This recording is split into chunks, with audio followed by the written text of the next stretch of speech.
Hello, everyone. Welcome to August Nerd Night. My name is Emily. I'm here from AADL, and I am so happy to be here for our 101st Nerd Night.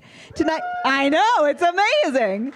Tonight, we'll be talking about protecting privacy, mathematical voting, and how to taste.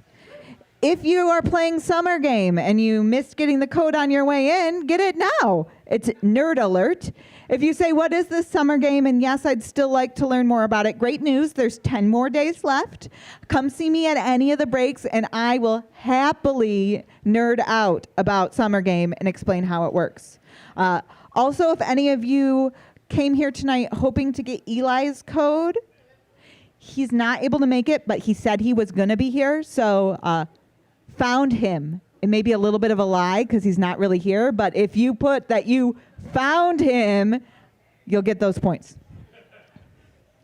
So now I just want to say thank you.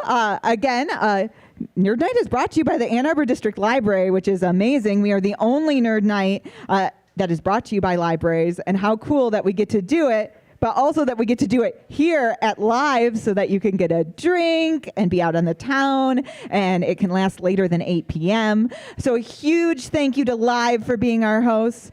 Of course, we wouldn't have a Nerd Night if we didn't have all y'all here, so thank you for coming.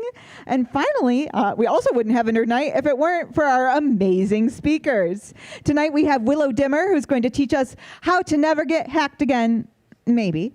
Alex Perrin, who's going to talk about Condorcet Combinatorics, cooperation and casting votes, a mathematical analysis of voting systems.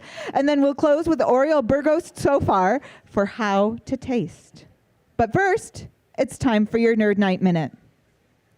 And it's time for a confession because at the end of this last week, I was like, all right, I'm doing a Nerd Night Minute. Great news. I've got a pretty light schedule at the beginning of the week. Some of you know from being here, I was pregnant, and then I wasn't here for a while, and now I'm back, and I have a wonderful little boy named Reed who got his first GI bug on Saturday, foiling my Nerd Night Minute plans. Any of you who have children are perhaps aware of daycare's 48-hour waiting period, and boy, did our waiting period clock just keep getting reset, and eventually we learned it was reflux, and if any of you have tips for how I deal with that for the next several months, I'll also be taking those on the break. But, long way to say, I did not have my research time to do the planned Nerd Night Minute, so we're going to do what we did before Nerd Night Minutes, which is to talk about Nerd Nite's origin story. It's been a whole year since I've told the Jerkbird story, but it's still up here. And I think we have some of you who haven't been here for a while. And if you are our regulars, well, maybe it'll be nice to hear about our friend Jerkbird again. But this is no jerk. This is Chris. Chris was a graduate student, which meant that he also did a lot of work patronizing his local bar. And his was the Midway Cafe in Jamaica Plains neighborhood of Boston. Chris was an evolutionary biologist, which meant that every summer he would take a trip to Cameroon. And specifically, he'd take a trip to learn and follow the indigo bird. Look at this little sweetie. They're so cute. But if you take a closer look at that cold, dead eyes. Because the indigo bird is not a little sweetie. The indigo bird is a jerk bird. Because here's what the indigo bird does. Mama indigo bird comes and she finds another nest of a different bird and lays her egg in the nest with eggs from another bird and then goes away forever. And then when sweet little baby indigo bird is born, clueless other mama bird who's not an indigo bird takes care of it. And then the indigo bird savagely destroys all the remaining eggs and birds and is then taken care of and going off into the world to produce more indigo birds, something an evolutionary biologist would study.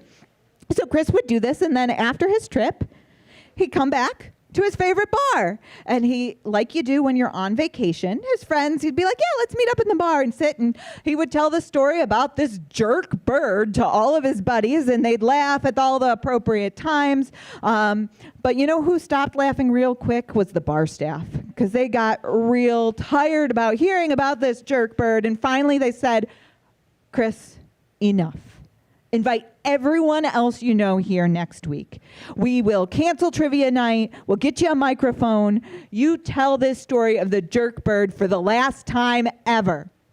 And he did, and people showed up, and Nerd Nite was born.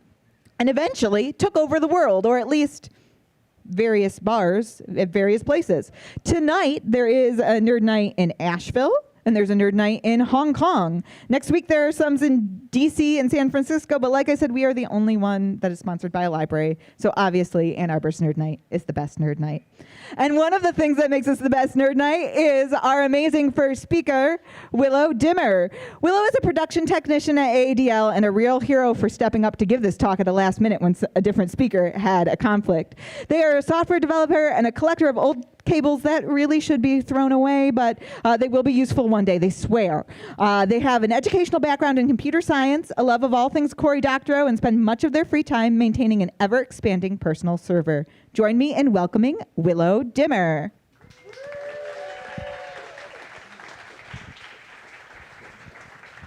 Hello, everyone. It's so wild being on this side of the room rather than back there, but it's lovely seeing you all. Welcome to How to Never Be Hacked Ever Again. And this might catch you a little bit off guard, but this will actually be a pretty quick talk because everyone has been lying to you. That is journalists, that is security researchers, that is everyone who's tried selling you a VPN subscription.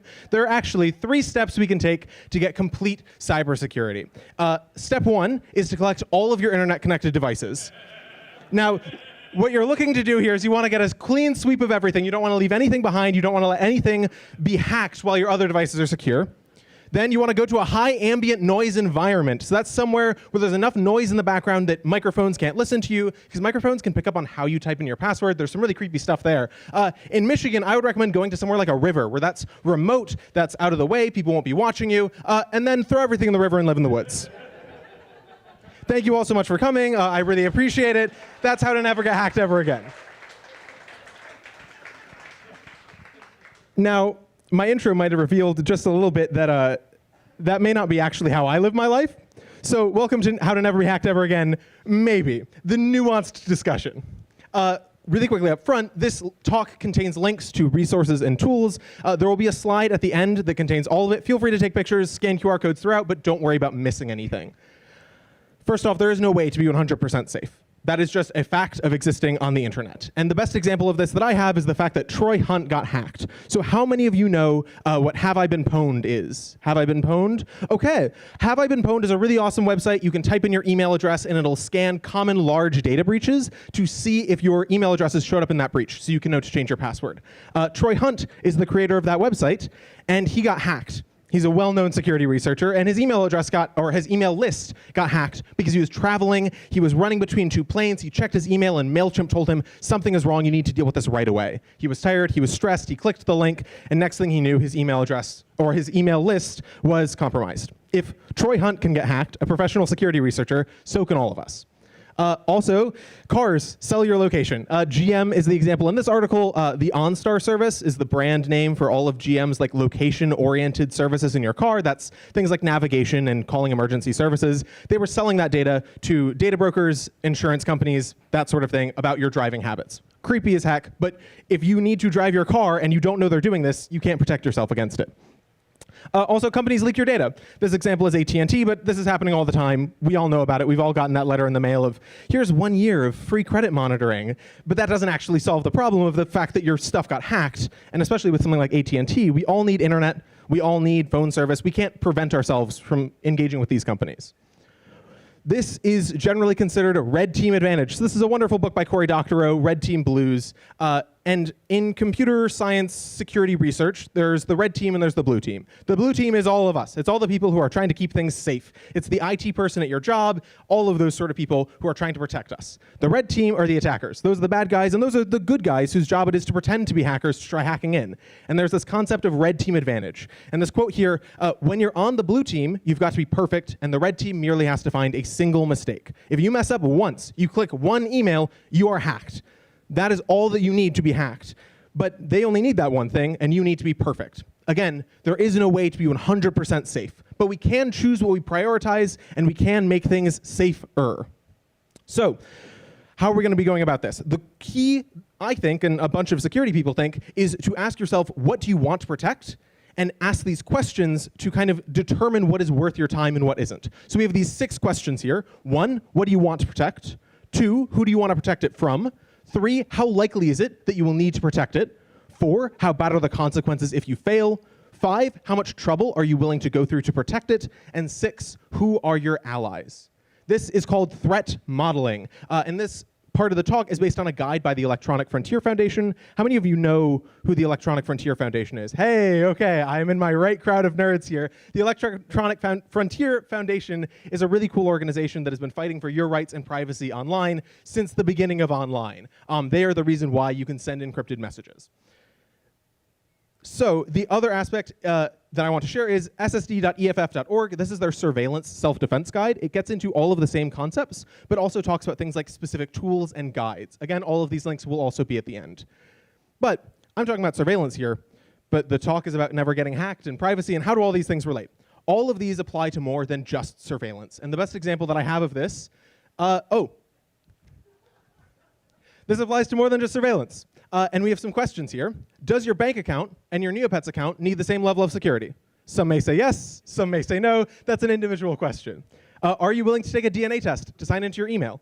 Very secure. No one else has your DNA, hopefully. But that might be a big pain in the ass.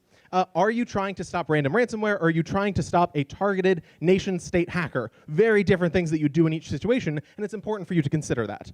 And lastly, are you a target? If you're an everyday person, you might not be. But if you have millions of dollars in cryptocurrency, or if you're a journalist, you might be. So, structure of today's talk. We're going to go over that threat modeling step by step, those 6 questions. And I'm going to give personal examples for when I went through this myself.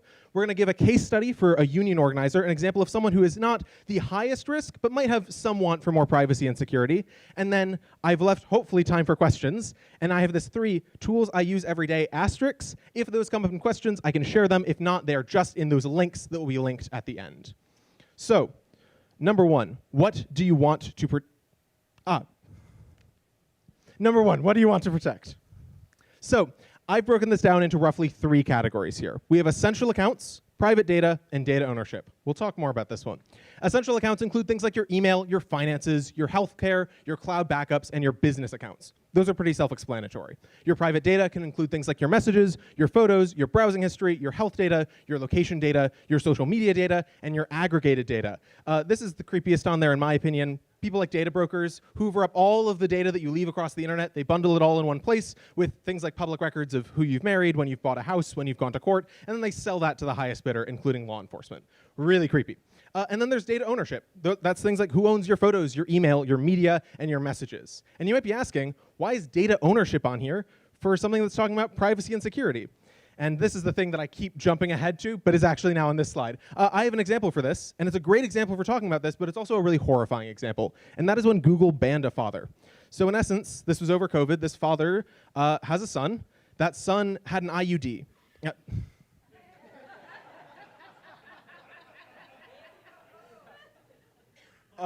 The word for a urinary tract infection, UTI. Thank you. Very different thing. That child had a UTI, and the father reached out to doctors over telehealth. And the doctor said, hey, can you send us a picture of your child's genitals? We just need to look. Took a picture, sent it over this secure health portal to their doctor, and Google was on this guy's phone, because it was an Android phone. And they used access to that private data to scan his photos, and they detected, hey, this is a child's genitals, and immediately banned him from every Google service. This was a message securely sent to his doctor, but because it was taken on his phone, Google flagged him. And because of that, in one moment, because of Google's access to his private data, he lost his Gmail account, so everything tied to it. He lost his Google Drive, all of his files. He lost his Google Photos. That was every single one of his family photos gone in an instant. And he lost his phone number because he was using Google Fi. He lost all of his essential accounts, his data, and his privacy in one fell swoop in one instance, and he never got it back. This hopefully won't happen to most of us, but it is the most horrifying example of how all of this can come together. So, what do we want to protect? My example, when I went through this, I wanted to protect my email, my finances, my messages, my browsing history, my aggregated data, and my photos. A union organizer might want to protect their email, their messages, their business accounts, their browsing history, their social media data, and their location data. This is fairly simple.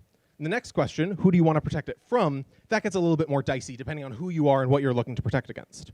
So you might be looking to protect against random hackers, law enforcement, advertisers or data brokers, your boss, your landlord, nosy friends, or even up to adversarial governments. All of these different people have very different ways of getting at your data. And again, there is no way to be 100% safe. So this comic is the best way I have of expressing that. This is back from when crypto referred to cryptography, not cryptocurrency. But in a crypto nerd's imagination, his laptop is encrypted. Let's build a multi-million-dollar cluster to crack it. No good. It's 4096-bit RSA. Blast! Our evil plans are foiled. What would actually happen? His laptop's encrypted. Drug him and hit him with this $5 wrench until he tells us the password. Got it. Now, this is a silly comic, but the news media has started calling a certain subset of attacks on people who own a lot of cryptocurrency wrench attacks because of this. This has actually happened to people. So different people have different ways of getting at your stuff. So in my example, I'm looking to protect myself against data brokers. Those are those creepy people who are selling your data everywhere. Random hackers, that's the just random chance stuff. And law enforcement. Not in that I think they're after me, but on a traffic stop, the police can sometimes scan everything on your phone and just store that in their records, and I don't want that to happen. A union organizer might be wanting to protect themselves against their boss, law enforcement, and nosy coworkers. Now, 3, how likely is it that you will need to actually protect this data? This is a quote directly from the guide that I linked earlier. Quote, while your mobile phone provider has the capability to access all of your data, the risk of them posting your private data online to harm your reputation is low. It is important to distinguish between what might happen and the probability it may happen. Which threats are you going to take seriously and which may be too rare, too harmless, or too difficult to combat to worry about? Now, this example doesn't account for your phone provider being hacked and then all of that data being released as happened earlier this year, but it still stands regardless that someone may have all of your data, but they might not have a reason to be weird with it. So how likely is it that you'll need to protect your data? My example here, my password manager is backed up to an encrypted flash drive that is in my apartment. That means that I am vulnerable to ninjas breaking into my apartment and stealing that flash drive and trying to decrypt it. Now, I'm not concerned about ninjas breaking into my apartment, so this makes sense for me. A union organizer might be trying to protect themselves against their boss looking through their browsing data for an excuse to fire them. That's something that could actually happen. That is something that is more likely to need to be protected. Question 4, how bad are the consequences if you fail? So if you lose access to your bank account, you can lose sums of money. If you lose access to your email, you can lose access to all of the accounts associated with your email. If you lose access to your photos, there's possible ransom or blackmail depending on what's in your photos, and just the emotional loss associated with it. And if you lose access to your Neopets account, you lose all of your hard-earned Neo points, and that is a national tragedy. So my example, I had my Spotify account hacked in 2019, and a bunch of random songs started showing up on my liked songs list. That was annoying, but wasn't actually impacting me. I don't care that much about my Spotify being hacked. But a union organizer, if they don't secure their messaging correctly, they could expose all of their coworkers that they're organizing with to retaliation. Those are real consequences if they fail. 5, how much trouble are you willing to go to try to prevent potential consequences? Are you willing to switch email providers? Are you willing to type in 2FA every time you log in? How many of you are a student or an employee at the University of Michigan? Hey, how many of you hate Duo Mobile with your whole heart? Hey, 2FA is both really secure and also, depending on how it's implemented, can be an absolute pain. Are you willing to stop using Google Maps? I'm not. Are you willing to have fewer features in exchange for more secure / open software? Some people will completely eschew all social media, all large companies that are using your data to train personalized recommendations. Some people love that, and they love that Spotify gives them recommendations. That is one of the things that you need to figure out for yourself, whether or not it is worth it for you. So, my example, I'm not willing to open up my car dashboard and remove a fuse. That would theoretically prevent it from ever reporting my location data. But the percentage chance of my car reporting my location data to the percentage chance of me irreparably breaking my car is not in my favor here. Now, I'm also not willing to stop using Google Maps. I have absolutely no sense of direction. And I looked through, what are all the different mapping providers? And none of them were as good. So I still use Google Maps. But I am willing to host my own photo backup solution. So I know that my photos are on my own computer and that no corporation can cut access to them. The only person who can delete all of my photos is me. And there are pros and cons to that.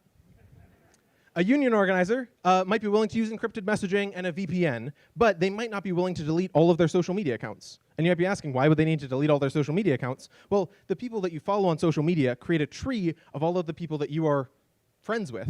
And then if you track the friends of the friends and the friends of the friends of the friends, you can quickly build a network of who is closest, and that can be used to reverse engineer who is organizing. This also applies to other places of organizing other than unions, but that's a little bit outside the realm of this talk. Lastly, 6, who are your allies? So who do you trust with emergency passwords? Who will switch accounts and services with you? And who do you share location data with? Who do you share accounts with? And what organizations and tools do you trust?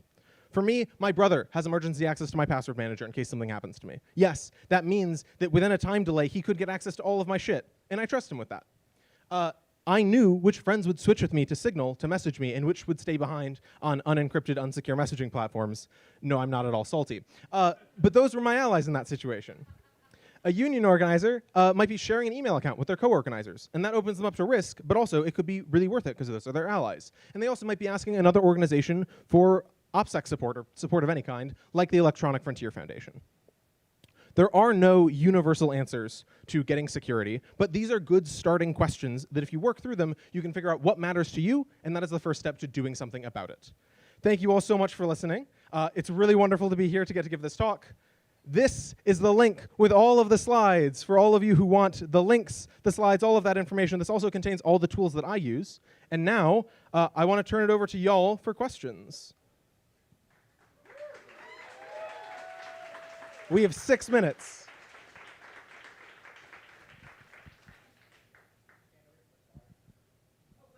Oh, standing a little bit farther back. Okay, I see someone in a pink top. Yes. So, subscription services like Delete Me, how do they work and what happens when you use them / stop using them? Subscription services like Delete Me are frequently owned by the same parent companies as run the data brokers themselves. It's an incredibly creepy and shady industry that you are basically paying almost a ransom for them to delete your data, but as soon as you stop paying, they either bring it back because they never actually deleted it, or they just get it again from all the sources. It is a situation that cannot be solved by you as an individual. If that makes you feel better paying for that, or if it's already part of something else, use it. But the only real solution to something like data brokers is larger level legislation, which was passed under the Biden administration and then promptly rolled back a few months later for unknown reasons that no one understands. Great question. Anyone else? Okay. Question. I can barely see. Flower on your shirt. How do you feel about grocery stores and bars scanning IDs? How do I feel about grocery stores and bars scanning IDs? Ooh, this also ties into all of the recent age verification online, where it is you giving your ID to different organizations.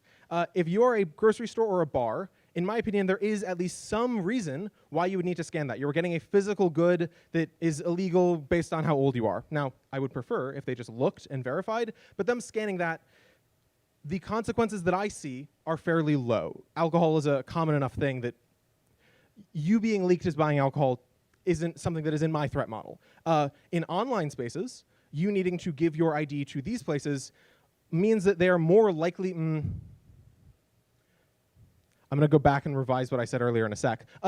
You providing your card in these instances is more likely that it'll be stored insecurely and leaked later. That both doxes you for, like, hey, you went to,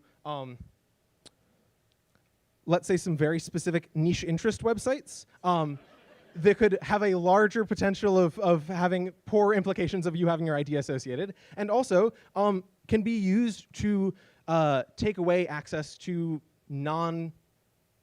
non-illegal, non-age-restricted content. So the use of queer content or content talking about minority issues being locked behind age verification guidelines requires people to submit an ID in order to engage with those things, and that sucks. I want to take 2 steps back. If you're giving your ID at a grocery store, they are also probably storing that in some server somewhere that can be leaked. That sucks, because then your driver's license number or whatever is leaked.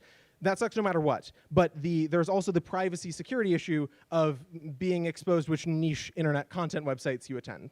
Different risks for different ones. I hope that answered your question. Okay. One more question. Right here, yes, I can barely, yeah, light. What are your thoughts on emerging threats with regard to facial recognition? Ooh, what are my thoughts on emerging threats regarding facial recognition and how to protect yourself? So there's this wonderful, I don't remember the exact word, but there's this specific name for a type of makeup that makes your face not recognized as a face by facial recognition. It is how do you break up the lines and contours of your face? How do you make it not look like a face? Ski mask works, yes. Yes, the juggalos are great security experts. For legal reasons, that was a joke. Facial recognition is the type of thing that, again, is everywhere around you, and there's nothing you can do to stop it being rolled out because it is being put in places that you need to be anyway. An example of this is at your work. If they are tracking you at your work to see when you are in the building, when you are not in the building, all of these things, that is a place where you have to be at work. You have to be at the grocery store. And again, the only protection I see in those instances is legislation, working together. Because I am a Cory Doctorow fan, one might say shill, there is a wonderful book that is coming out in October called Enshittification. Cory Doctorow is the person who coined that term, that is about all of these increasing privacy security issues that come from not specific corporate choices or individual choices, but rather because of monopolies. Because these companies don't have anyone who is stopping them from doing it, and the government isn't going to legislate it. So if you're interested in learning more about the systemic issues, that book comes out in October. Thank you all so much again. This was lovely getting to give this talk. Thank you so much, Willow. I know you may have more questions for them, and great news, we're about to take a 10-minute break. So get another drink, and Willow's right here if you've got questions. See you in 10.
Hey, sorry about that.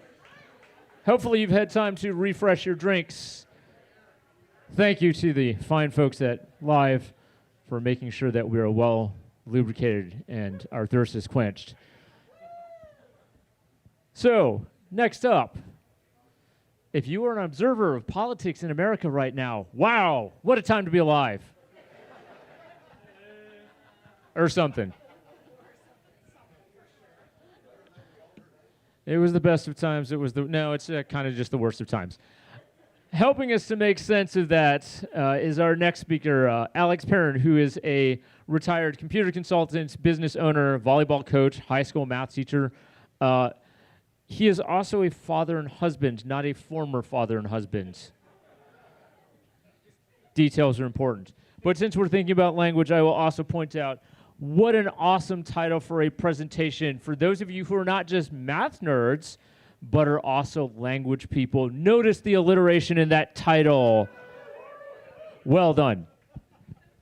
So, again, weird time in politics. Maybe we can figure out why we're so disgruntled about our situation using some math, and maybe we can look around the world and find some other alternatives and how the math explains why those might just be a better idea than what we're doing now.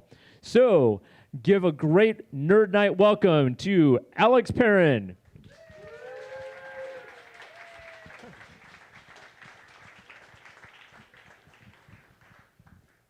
Thank you, everyone. I've really been looking forward to this for a while. First time I came to Nerd Nite, it's like I'm with my people. Growing up, I used to collect baseball cards, and baseball was great. But what was great about baseball cards is all those numbers on the back. Oh my God, it's like I could numbers measured how good these players were. I'd sitting in my room and just figuring out which players deserved to be in which teams, how little competitions. That's how I spent my time. So I think I qualify for being here. So all those nice qualifications I have, graduate math degree, consultant, math teacher, but it's my volleyball coaching that give me the most insight into this of all things. The years of, it's nothing quite like the wrath of a parent who's convinced that their daughter has been wronged by the unfair tournament that you've run, that really focuses your mind on, I better make sure the next tournament is well run. And that's kind of what give you a lot of insight into analyzing elections, because elections at the end of the day are just really competitions. And voting systems in particular are just a mathematical analysis of an election. So actually, before I get started, think about just when we vote, we go in, everybody votes, and you get the most votes, and whoever gets the most votes wins. What's complicated about that? Why do we have to analyze this? So what I'd like to ask everybody is, who here loves horror movies? Yeah, quite a few hands. Who here hates horror movies? All right, you see? So suppose 12 of us wanted to go to a horror movie, and we decided to vote on 12 of us wanted to go to a movie, and we decided to vote what movie to go to, and we said 5 people voted for a horror movie, 4 people voted for an action movie, and 3 people voted for a rom-com. So we decide, okay, we're going to go to a horror movie, but then suddenly 6 people say, no, not happening, I'm not going. You guys go have a good time. We're like, well, we all want to have a good time, so let's go to something we all can agree on. So we all kind of talk it over and decide an action movie. Because you notice sometimes when you use voting, you end up with a horror movie.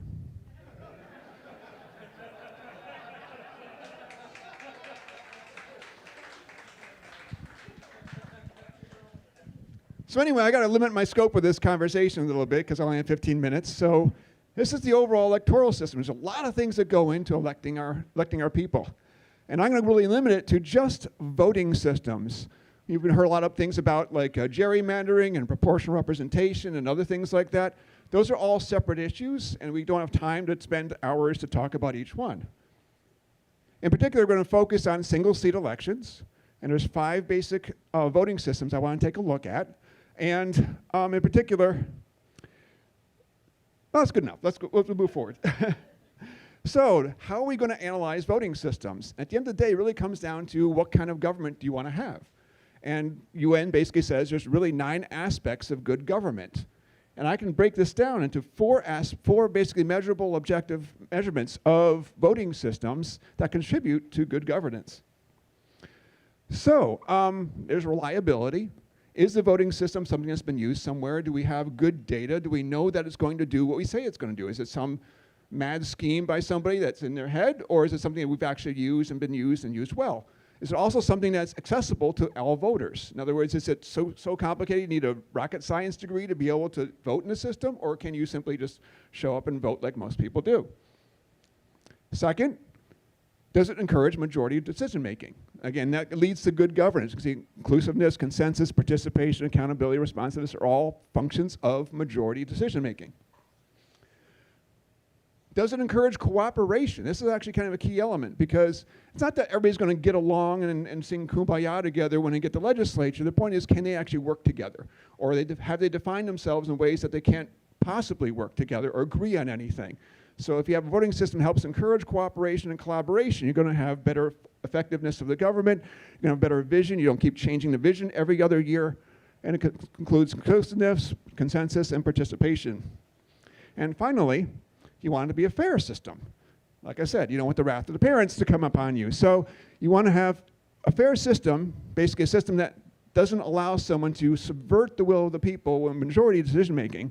Will give you accountability and responsiveness of your government. If someone knows he's going to get elected no matter what they do, then obviously you're not going to, it's not a very fair system. So if you hit those elements of a voting system, those four elements, you'll hit all 9 elements of good governance. We can only hope there's one like that exists. So I'm going to take a look at the first one, Condorcet. Condorcet is a gold standard of election fairness. And actually, a quick question, who has heard of Condorcet? Good, a couple people, right? Yep, you belong here. So what is Condorcet? Condorcet is actually like sports. It's basically you're going to pair up every single candidate, one against the other, and whoever gets the majority vote between the two of them wins the little contest between them. And so, like, for example, we might be going for the mayor of the NFC North. In case you didn't notice, I am a football fan. And, of course, the Lions, of course they'd win. I mean, they'd beat the Vikings, Packers, and Bears head-to-head, and they would therefore be the Condorcet winner. The problem is, with Condorcet, why don't we use it if this gold standard, if it's considered the best measurement of a fair election, is because of 2 fundamental reasons. Told you there was math, sorry. So why isn't Condorcet used? It's too complex. At the end of the day, the volume of games is n times n minus 1 over 2, which is fine if you have 2 or 3 candidates, but like if you have a mayoral race with 11, 12, 13 candidates, you're talking we're upwards of 55, 65 different games you have to evaluate. It also means the voters have to evaluate that many different candidates, and it becomes a hand-counting nightmare.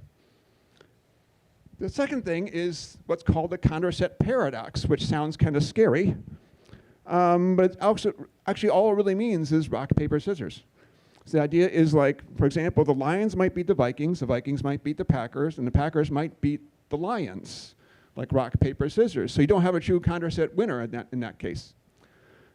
So as you can see, Condorcet is great in a couple different elements of the 4 things we want to evaluate. It's great majority winners every single time. It's very fair. Ideally, if this worked correctly, it'd give you cooperation, but we can see it's completely unreliable. People can't implement it because it's way too complex, and be able to vote in the system would be kind of onerous for an average voter. But we are going to use Condorcet as our evaluative tool.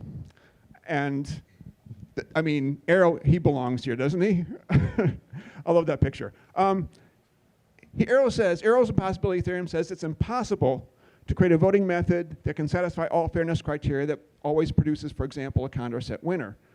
So a Condorcet paradox plus impossibility theorem means there's no true mathematical perfect system. So the question we have to ask is, what is going to be the standard? We can use it still to say, does it produce Condorcet winners? But on the converse, we can take a quick look and ask ourselves, does the voting system produce the Condorcet loser as the champion? That's actually kind of a key element that people often fail to ask. For example, the Lions, Vikings, and Packers all have maybe a legitimate claim to being the best. But I think we can agree that the team that comes in last place with no wins and calling them a Super Bowl champion would be a little absurd. So that's something we have to take a look at as we're evaluating these voting systems. So let's take a look at our good old 250-year-old voting system. Single choice, plurality, first past the post, a 250-year-old antiquated system that's hot garbage. No, that last one's not a real name. So single choice, plurality, first past the post. 250 years ago, it was put in place because they didn't know any better. I'm not kidding.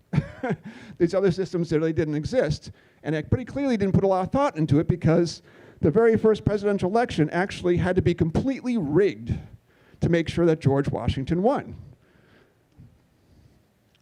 So they didn't really, you can't go back to the founding fathers and say, hey, this great vision of what a voting system should be. It's like, no, it's like they were happy to be able to vote at all, right? So why is our current voting system problematic? Two fundamental reasons. It's a binary system. You vote with me or against me. As George Washington predicted 250 years ago, it's eventually going to devolve into an adversarial, divisive, two-party system. But the second thing is kind of a little bit more problematic. It's vote splitting. So, of course, Nerd Nite, I love Star Wars. And of course, action figures, gotta love them. So, Luke Skywalker against Darth Vader. Luke Skywalker gets the most votes because he represents the light side of the Force, and that's most of the people's opinions. So Luke Skywalker wins, not a problem, 60%. And it works fine, in other words, our system works fine as long as there aren't more than two candidates. That's a pretty limiting problem. Because once a third candidate enters the race, and of course all of us know the best candidate between Luke Skywalker, Leia Organa, and Darth Vader, this is a no-brainer. Leia is clearly the best candidate here, the best leader of these three. But the problem is Leia enters this race, and the worst candidate wins. So the best candidate just entered the race, and the worst candidate is a result of our election system. And Darth Vader is a Condorcet loser. He loses to Leia head-to-head. He loses to Luke head-to-head. So as a result, our system basically fails when more than two candidates enter a race. You might think that's maybe it's just the way it is, because that's the way we've grown up. That's what we're used to. It's kind of like almost living in an abusive household and thinking that's normal. That's kind of where we are with our voting system. But probably one of the worst things about it is how manipulatable that is. Think of it this way. Suppose it was Darth Vader against just Luke Skywalker. Say Leia didn't enter the race. Darth Vader sees Jar Jar Binks walk by and says, you will enter the election. Jar Jar Binks says, I want to enter the election. Jar Jar Binks enters the election, he grabs 25% of the vote, and Darth Vader wins the election. He just manipulated the election, didn't do anything illegal, just simply did something that maybe was not high in ethics, but of course Darth Vader is not known for his ethics, so that works out. So, our single choice election system, I hesitate to even give it a check for majority because it really gets majority because it discourages more than two candidates, which is really bad for governance, so that's not really a good check. Cooperation and fairness. Cooperation, just, do I have to really give any examples of that? No, I think we're good with that. Unfairness, like I said, easily manipulable. It is reliable. I mean, it's simple. We know it's not very good, and it's easy to understand. So let's take a look at another couple systems. Approval and star. I don't know if you guys have heard of approval voting. It's actually a really straightforward, fairly simple system. Instead of just voting for one person, you vote for as many as you like. So this person voted for 3 out of the 5 candidates, thinking that they were good candidates. Star voting is, star stands for score, then automatic runoff. And its score system is similar to approval voting, but instead of just saying yes or no to a candidate, you rate them from 0 to 5. You can give as many 0s or 5s as you want. You can rate everybody as a 5, or rate everybody as 0, whatever you want to do. So why aren't these systems used? Why haven't most of us really heard of them much? There's 2 fundamental problems with both systems, really. Neither one has survived a court. Neither one has been challenged for a court. And the standard in our courts generally is you can only have one voter, one person per vote, one voter per, did I say that right? Let me say it again. One person, one vote. There we go, that's what I wanted to say. So they're untested. Now they should pass that test actually, but mathematically logical decisions and court decisions don't always agree, so we're not sure if they actually would pass that test. But the fundamental problem really is plunking, bullet voting, or burial strategy. Oops, sorry. The idea is basically, as a voter, the more high ratings you give out, the less you are worth as a voter in these systems. So that's kind of a basic problem. And as a candidate, if you wanted to win an election, you tell your voters all, Okay, vote for me only, or give me a 5, give everybody else a 0. And now you have an advantage as a candidate. So basically the system can be gamed. So it's kind of a problem. Star actually gives a majority pretty much every time. It's scored, then automatic runoff, so the runoff will give a majority. Approval is dicey for majority. Cooperation-wise, theoretically, they would do okay there. I'm kind of generous.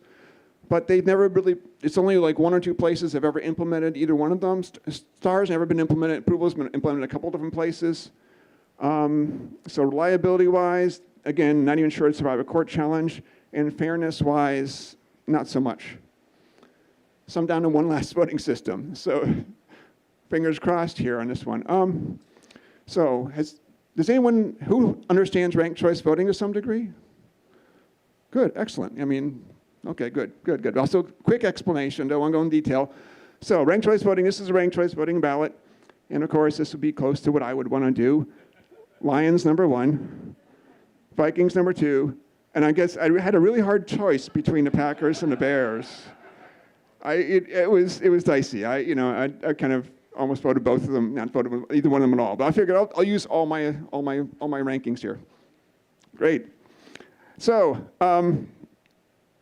that's all you have to know as a voter. Like today, all you have to know to vote is know who to vote for. And for ranked choice voting, all you have to do is go in and rank the candidates, or you can just go in and just vote for your favorite candidate and go walk away. You don't have to rank anybody. So from an access point of view, it's fine. So how do we actually count votes in ranked choice voting? It's just simply you count all the first place votes, and if someone has more than 50%, that's your winner, you're done. If no one has more than 50%, you drop the last place candidate, and all their votes transfer to every voter's next choice. And so then at that point, does anyone have more than 50%? If yes, you're done. Otherwise, repeat and rinse until finally you have someone who wins the election. So how does ranked choice voting do with Condorcet? Again, it's our elections fairness standard. What's great about ranked choice voting, and it's better than so far all the other ones we've looked at, is that the Condorcet loser cannot win a ranked choice voting election. It's the only one that passes that particular test. You have to win with a majority. A Condorcet loser never wins with a majority, so of course he can't win that election. So that's actually a good start. Now, like I said, Arrow's impossibility theorem says there is some circumstance where the Condorcet winner doesn't win an election, because it happens for every single election system. So what is the circumstance for that? It's what's called the center squeeze. The center squeeze is when there's finally 3 candidates left and no one has a majority, and the Condorcet winner actually doesn't have enough to get past the other 2 candidates. That happens sometimes. For example, next year's governor race, Mike Duggan might actually be the Condorcet winner next year's governor race, even though he's the 3rd place candidate. Because if Duggan head-to-head against the Democrat might win, Duggan head-to-head against the Republican might win, but Duggan against the 2 of them actually polls behind both of them, so he would be eliminated in ranked choice voting, as he would also lose in plurality. So that is the circumstance. But again, the question really isn't whether that's a problem. The question is whether that's a governance problem. There's no way to actually take advantage of that. There's no way to game that election to win it for your candidate. It's just a part of the system.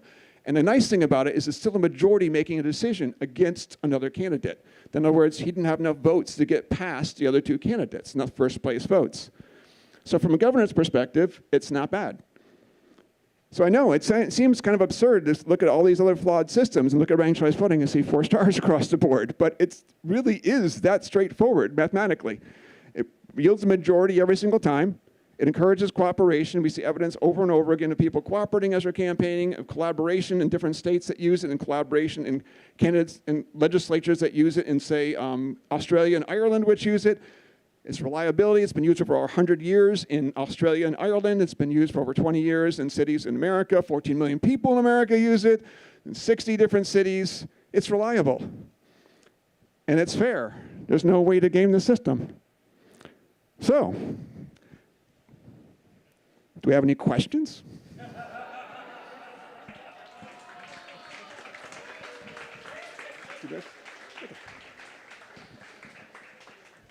Sir. How do you address fairness over time? So if there's a minority group that is close to winning every single time but never does, I'm sorry, say it again? how do you address fairness over time? Fairness over time Yeah, regarding. if there is a minority group that loses every single time but is close to winning, shouldn't they eventually win? So shouldn't a minority group eventually win under any particular system? That make It does not. I mean, that again. That we're talking voting systems as opposed to electoral systems. The bigger electoral system has a lot of different impacts and how you talk about proportional representation, for example. But that's different than a voting system. Now, again, I only had 15 minutes. Yeah, you have to combine it with other methods to probably get something like that. But nice thing about ranked choice voting is because it requires a majority, any basically majorities decision making. If you're required to get a majority to win, it forces you to create coalitions of voters, which means you have to listen to different voters and different voices. So it brings more voices into the election. Our current system actually discourages more voices because you can win with, say, 28 to 25% or even less. I've seen elections with, like Sri Tandar won an election recently with 28% of the vote. He only had to represent 28% of the voices in his district. Does that make sense? But if you have to represent 50% of the voices in your district, it forces you to listen to more people. So even though you might not have a direct representation, you have your voice being heard and being represented and part of the coalition that's built to elect that person. So, yes, sir. So I'm gathering signatures for a petition for ranked choice voting in Michigan. If I ran home, got those petitions, and brought them back for the at the end of the presentation, the third one, would that be cool to have here? Emily, you want to comment on that? He was asking about bringing a petition back to ranked choice voting. I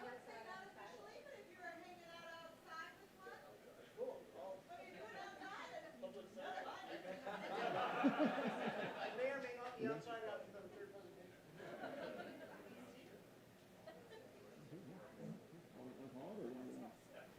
Okay, call it in. Yeah. No worries. That's my time, guys.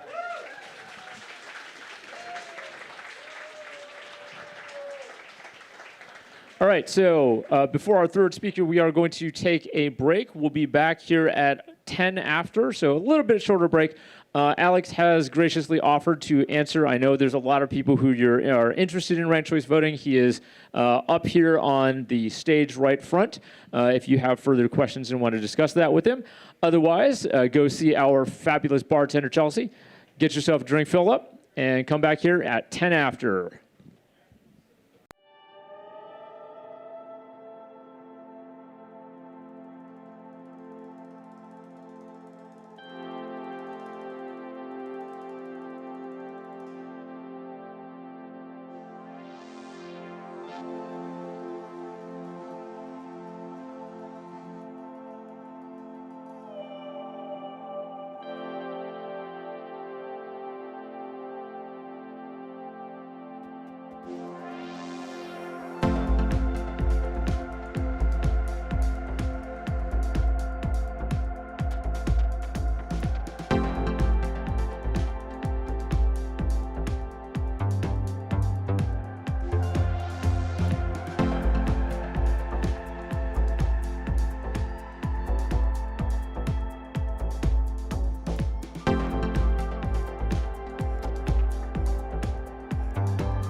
Hey, I actually turned on the mic this time. That's a good start. Welcome back. Hopefully you have had a chance to refill your drink and find your way back to your seat. Hopefully a lot of you I saw also had some question time with Alex, which is great. Now, we're going to do something and talk about something that every single one of you, more or less, does every single day and has since the day you were born, which is also where my friend and colleague Oriol gets his expertise from. Lifelong consumer of food.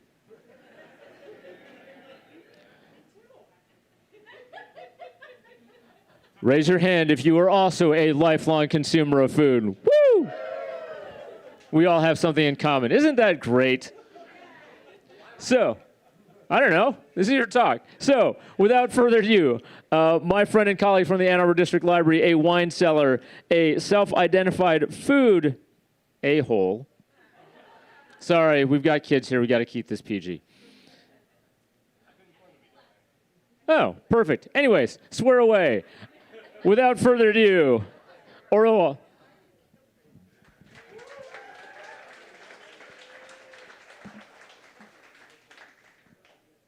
Thanks, y'all.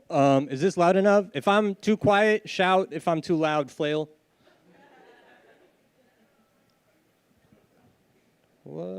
Sorry, 1 second. All right. So thank you all for coming. We are here today to talk about food, wine, theory, and bullshit. Coincidentally, these are the 4 humors that animate my body. I do want to let y'all know that the views expressed herein are my own, and they do not reflect the library, live, or any other party other than myself.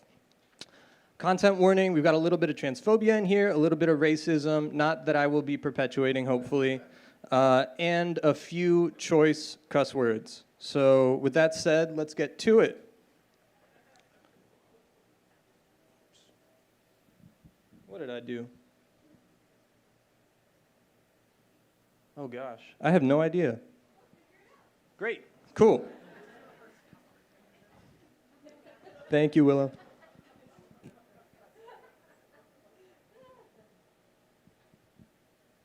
All right, bet. So, first of all, what is taste? It is a mostly oral sensory system. We say mostly because, fun fact, the taste receptors that pick up on sweet are also present in the brain, heart, kidneys, and the bladder. This is probably for metabolic regulation reasons. Taste is stimulated by chemical reactions on the taste receptors of the tongue. It is one of our 5 senses. Shout out those. And taste can be a product of nature and nurture. How many people have the cilantro gene? Tastes like soap? Yeah, I'm seeing a few hands. Any super tasters here? That's like 30% of the population. Maybe you don't know. But 30% of people can like taste a little more nuanced and perceptively. With that said, we also start building our palates on the nurture side as early as during pregnancy. We experience flavors through the amniotic fluid. So that's pretty cool. It's mostly smell? I don't know. You know, there's this widely touted figure that it's like 75 to 90% smell. Generally, it's agreed upon that it plays a pretty dominant role. It's kind of hard to pin down. And then texture and temperature also contribute. And then, of course, taste refers more broadly to one's likes and dislikes, culinary or otherwise. We're kind of going to be flattening these 2 definitions of taste, one of many irresponsible things I'll be doing during this talk. So, what are the 5 basic tastes? Meet the gang. We've got sweet, that's some sugar. Sour is citric acid. We've got salty, that's salt. Savory is MSG, that's also salty, but it's, yeah. And then that's a bitter melon. But is there a 6th taste? Some say yes. Distinct from the actual temperature of the food is pungency. And pungency can be like the perceived coolness or hotness of a food, but not the actual hotness. And these come from a ton of different compounds. So coolness mostly is from menthol, right? But hotness, we get capsaicin, which is inside of peppers. We get piperine, which is inside of peppercorns. You got allyl isothiocyanate, which gives mustard, horseradish, and wasabi their zing. Allicin, not Alice Sun, is in alliums, like onions and garlic. And then this is really cute, y'all. Ginger gets its zip from a bunch of compounds that all have really, really adorable names like zingiberine, zingerone, and a bunch of other associated gingerols. So fun stuff there. And then alcohol also. So the cool thing about pungency is none of these actually interact with taste buds. It's a distinct set of TRP ion channels that respond not to taste but to pain or discomfort. So the rumors are true. Us spice hounds are mouth masochists. That's totally fine. But other challengers emerge as well for the 6 basic tastes. In 2015, a study pointed to oleogustus, or the taste of fat, as the 6 basic taste. And then as recently as 2023, scholars at USC Dornsife identified ammonium chloride as a 6 basic taste, right? So this is a key ingredient in salmiak, which if you know any current Scandinavians, that's a really salty licorice. And I don't know, this seems just dumb specific to me. Maybe they're shilling for big salmiak. Somebody should just check the USC Dornsife donor list, I think. Okay, but what is taste? Like, right? We're gonna phone a friend. So, Immanuel Kant, I got this from Wikipedia. He wrote in his Critique of Judgment that there's only 4 kinds of what he calls aesthetic reflective judgments. These are the forms that an evaluative judgment can take. These are agreeable, good, beautiful, and sublime. And we're mostly going to be concerned with the first 3 today. So agreeability seems most relevant to food. He gives the example of a steak being good, as in well-cooked or well-seasoned, or a chair being soft. These are pretty subjective, and they really can't be judged with any reference to any sort of like fixed reality. Guys, we have a lot to get through today, so if you could just save your jeers till the end, that would be really appreciated. Thank you. Now, the judgment of good, here he's talking about moral good, and this one proceeds along ethical lines whether or not a thing conforms to an absolute moral law. And he says that this kind of judgment can be made objectively. Something's either moral or it's not. We're going to circle back to this one, table it for a second, but ping it back. And then he talks about the judgment of beauty, which he calls subjective universal. This is a subjective judgment that's made without any sort of fixed referent, but the sense that other people should agree. Now, this should comes from what he calls a sensus communis, a common sense or a community of taste. Now, this is the first time that we see aesthetic taste deriving from collective values or somebody describing it as such. And it should be said, this will also practically inform the moral judgments, right? The fact that we are part of a community that holds collective moral values. And then the sublime, this is another subjective universal, but it has more to do with stuff being so awesome that it's worthy of fear, like the 1989 Patrick Swayze movie Roadhouse. Now, Kant does point out that there is such a thing as good taste, it just can't be empirically identified. Then there's Clement Greenberg. Clem. This, I promise you, there are smarmier pictures of this man on the internet. Shocking as it may be.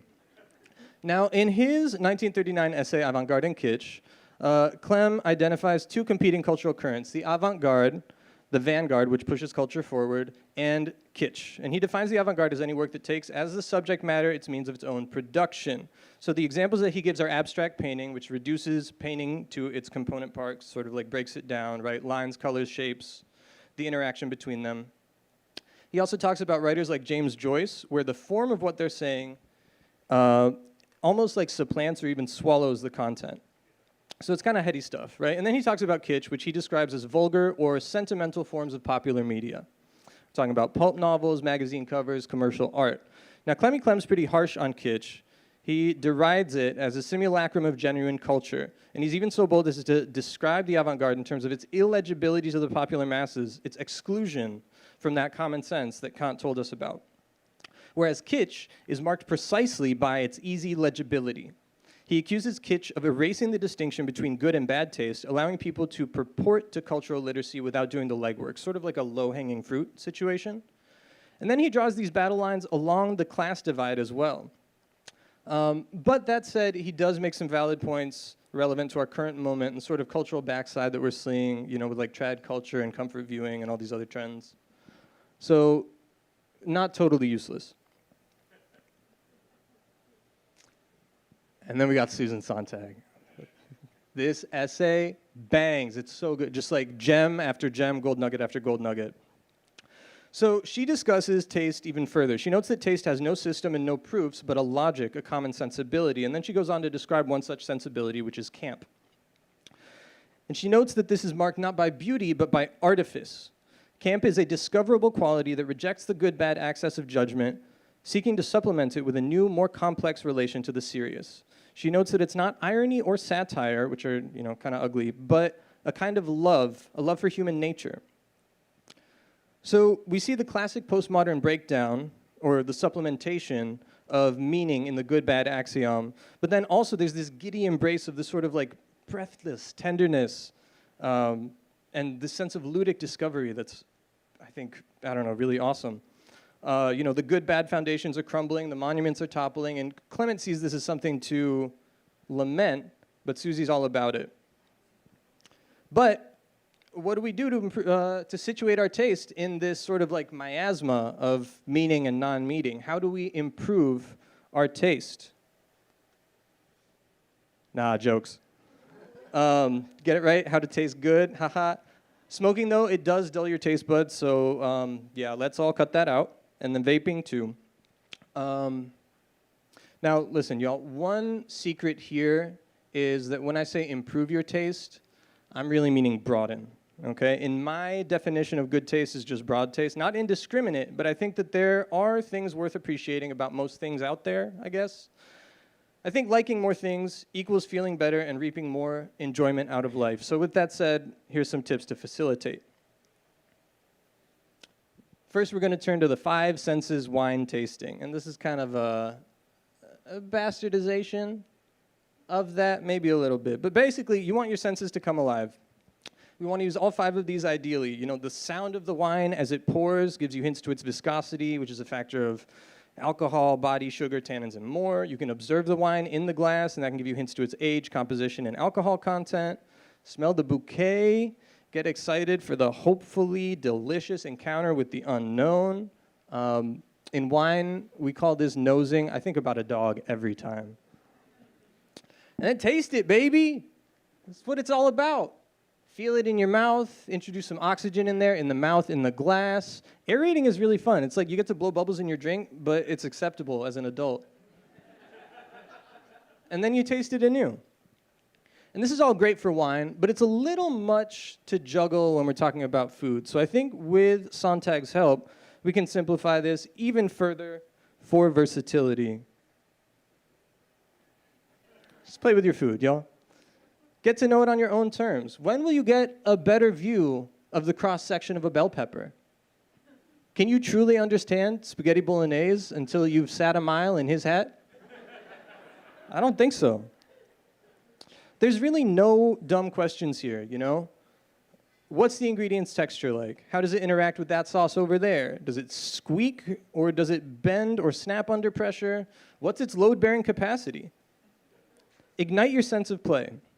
And we can extrapolate this out even further. Bro, our lives are so bland and boring if you don't put in just a little bit of effort into seeking out new experiences and exposures. Try a cool lickle at the county fair.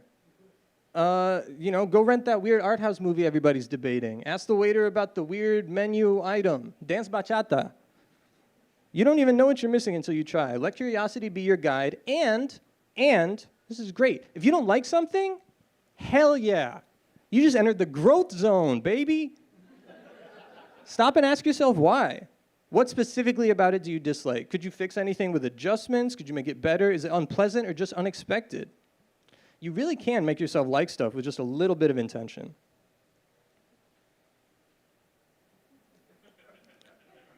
And then you got to taste beyond the food, okay? So in Search of Lost Time, Marcel Proust, he writes about this transcendent encounter whereby some crumbs of Madeleine, which is basically, it's a fancy cookie for our purposes today, just floating in his tea, and that transports him back to his childhood. He calls this involuntary memory, which is, voluntary memories are the ones that you retrieve consciously and with effort. But the takeaway here is that every encounter, be it foreign or familiar, has a chance to spiral out a whole new web of associations and evocations. So, try and let the roller coaster take you. It's like jazz. Be safe. This is non-negotiable. Allergies suck. Some plants will straight up kill you. And grapefruit interacts harmfully with like hella medications. And then also, food safety is paramount. In general, try not to let stuff sit more than 2 hours at room temperature. That asterisk is for the freaks who saw my talk on lactofermentation last year. Sometimes there's exceptions, right? Salt helps. And then reheating will kill bacteria, but not protein toxins. And rice doesn't play. It takes so little time for rice to go bad. Don't yuck my yum. I don't care if I'm eating a century egg, a pickle on peanut butter sandwich, or some oysters. Just don't be that person. Respectfully, please gag somewhere else. Now we're going to take a little, just short diversion to talk about one more theorist. This is bell hooks. This is another banger. This essay just absolutely slaps up and down. Hooks discusses cultural appropriation and commodity fetishism as mechanisms of colonial power, basically describing ethnicity, as a spice to liven up mainstream white culture, and expressing the fear that the other be eaten, consumed, and forgotten. Hooks describes this mostly in terms of black and brown bodies being consumed sexually, but clearly this holds true for food as well. For instance, right now, one salient example is Palestinian cuisine like hummus and falafel being appropriated as Israeli national dishes, with Israeli salad being the most egregious. These are all dishes that predated the formation of Israel. And this is all happening, of course, this literal cultural erasure while the Gaza Strip is being ethnically cleansed of Palestinians at the moment. So this is where Kant's moral judgments come back into play, And I want to preface this next bit by saying that my friend group has a specific term for when you point out the problematics of like a collectively beloved restaurant or local institution, and you ruin it for everyone, and my friend group calls that doing an Oriole. So in the spirit of that, I'm pretty sure that this is just not the move. Yeah. Just take it in. I've never eaten here. Everybody says it's great. These folks had multiple opportunities to do better and turn them down. There are so many ways to be respectful and accountable to the cultures that you want to feature. The fusion cuisine appropriation debate is kind of out the window at this point, right? We're all been globalized. But, I don't know, just like don't be a prick, right? Baseline. There's no ethical consumption under capitalism, this is true. But once you know better, you can do better. Moral rot is a spectrum, and only you can decide where you want to fall on that spectrum when you do collapse. Food for thought. So to summarize, innovate, take risks, safe risks, not too safe, out of your comfort zone but not danger. Get weird, keep an open mind, be respectful, and basically embrace playfulness. Get in touch with your inner child, just not your inner picky eater. And don't let you get in your way. I promise you're going to love that next bite. Thanks, y'all.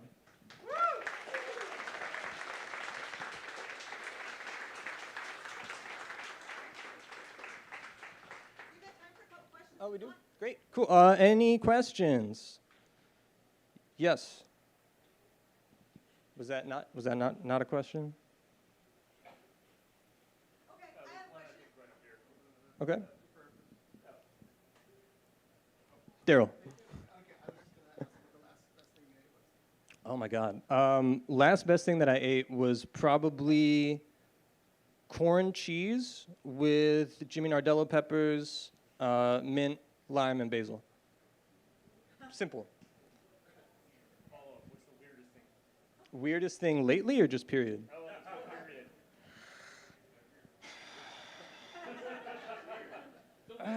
It's really not. That's the thing. I'm kind of like a little baby safe eater. I tried sweetbreads for the first time last fall, which is thymus and pancreas. It's not brain. Please don't eat brains if you care about not dying, maybe. But yeah, it was good. Apparently you can't eat too much because I guess there is a toxin that will build up in your body over time. But just don't eat pancreas like more than once a week. Yeah. And if we were looking for a great meal within 50 miles of here, where should we go? Where would you go? That's Oh my gosh. First my kitchen, second El Harissa. Yeah. Actually, well, okay, no, I also rate Peridot and Spencer, and I haven't tried Echelon, but their service staff do get custom Carhartt aprons, so it's probably good. Yep. You mentioned super tasters. I was curious, like, what's the distribution of people's taste? Like, who's real? Like, are there a lot of really good, or is it pretty spread out, not really bad? I'm not sure. So I don't know of any like awful tasters, right? Like I don't think that's a thing. The figure that I saw, which is through like a Blue Cross fact website, so mileage may vary, that said 30% of people can super taste. Anecdotally, I just know that my partner's brother can't be in the room when I'm rolling weed because he'll taste it. So I don't know. Great. Any other questions? We can talk after. And thank you all so much. Thank you. One more reminder, folks. Oh, I need a reminder that this table is tippy. But if you're playing the summer game and you have not gotten your points yet for being here tonight, Nerd Alert, you're here at Nerd Nite. Get those points, and you've got 10 more days to play. So if you have questions, hi, I'm here. I'd love to talk to you about summer game.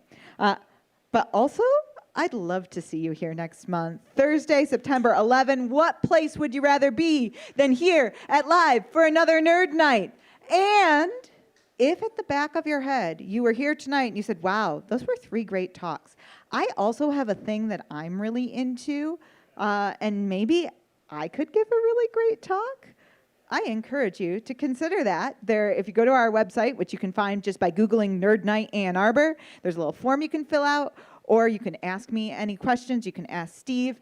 And there's also stickers on the way out. So as you're headed out on the right, there are stickers. There's a place to sign up on our mailing list if you'd like to get an email reminder a few days before. But know that you can take the sticker without putting down your email. It is not a hard sell. And that is all I have for you today. Live does have another event tonight, so go tip your bartender well, and but we'll be packing up relatively quickly. All right, see you later.